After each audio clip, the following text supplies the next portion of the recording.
bane yamete lo na me ni ga oh alai ma dala agboyi Jesu be ba gboyo yo alai ba dala Jesu ma go gelo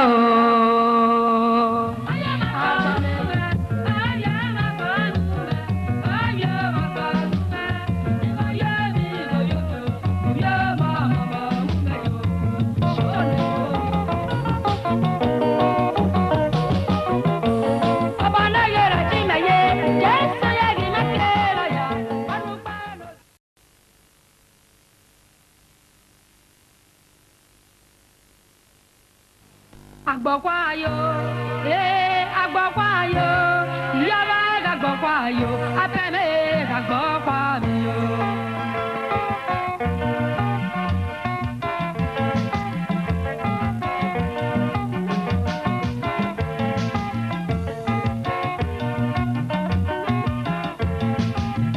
agbokwayo agbokwayo agbokwayo uano agbokwayo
Jésù bébà gbóyòyò aláìbàdàlẹ̀ Jésù mẹ́rọ̀gẹ́lọ́.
le yọ àgbè ọ̀nà ìgbọ̀n sẹ́yìn náà á lè tòmí gbò wá ọmọ ìzì ẹ̀tẹ́ àbùkù ẹ̀tẹ́ àgèlè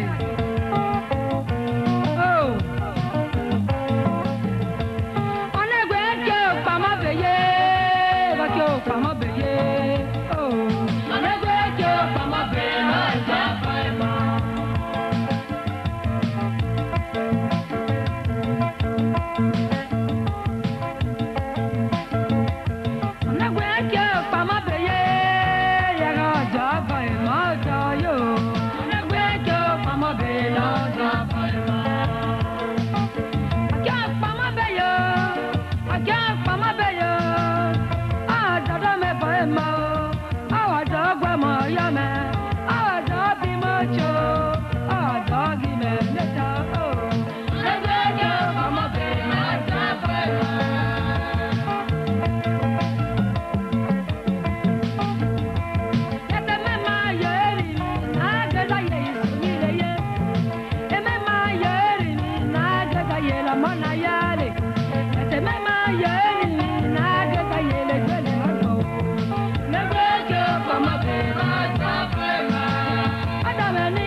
Jésù bébà gbóyòyò aláìbàdàlẹ̀ ìjésù mẹ́rògè lọ.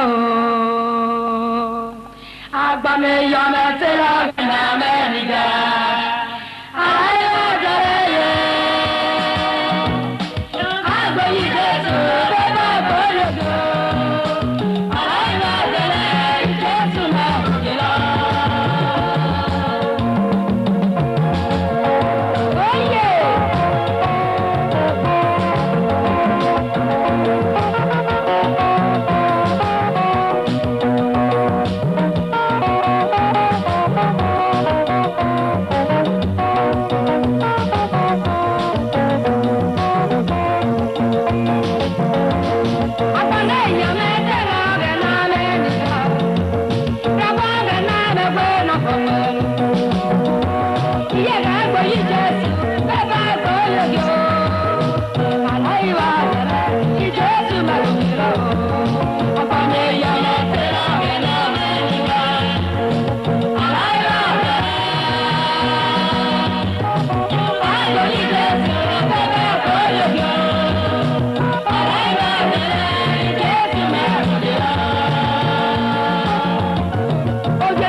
Yeah.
Wonderful people that have been working with me since I begin this journey. If not for them by my side, it is not easy. Especially during the time of my first music, I was somebody work with me. We call him Siwa Uduano. He was my backup, my music in Wazilo, my channelist. He tried so much and really encouraged me. He even started as a producer. And not only that, people that I'll be putting on with in the two, especially when I don't have my place at the beginning. People like Moses, who is even working on Maache Bele now, part 2. People like Frederick Imora, who is this Aliu. People like Jonathan, who is always by my side. People like my wonderful cameraman, Godwin. In fact, these people have been so wonderful. So they have been wonderful friends. People like I had to see my daughter. I take her like my daughter because anywhere I be, she's there. Mary Ayemoba, she's my welfare manager. She's always there for me. A lot of them like that. You know, I want to say thank you for your concern, for your encouragement, for your being with me, for your telling me go ahead, we are with you. Because one thing is to work, and another thing is to have friends that encourage you to work. If you don't have people that encourage you, you will easily felt on the way and decided to even quit. But whenever I even decided to say, let me quit, I'm tired, Moses always tell me go ahead. Even without money, he encouraged me, look, we can do it. And really, he has been doing it with me. I want to say thank you and God bless all of you. In Jesus' name. Agbane yamete lo na meni go oh alai madala Agboli Jesu beba gboyo yo alai badala Jesu marogelo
a beautiful daughter, Precious Anani. Even Charity, my second daughter, they are wonderful singers. And I know I will believe that they will do it better than the way I do it, because they are educated one, and they have the talent. They are well gifted. So with them on my side, I believe this vision will never die.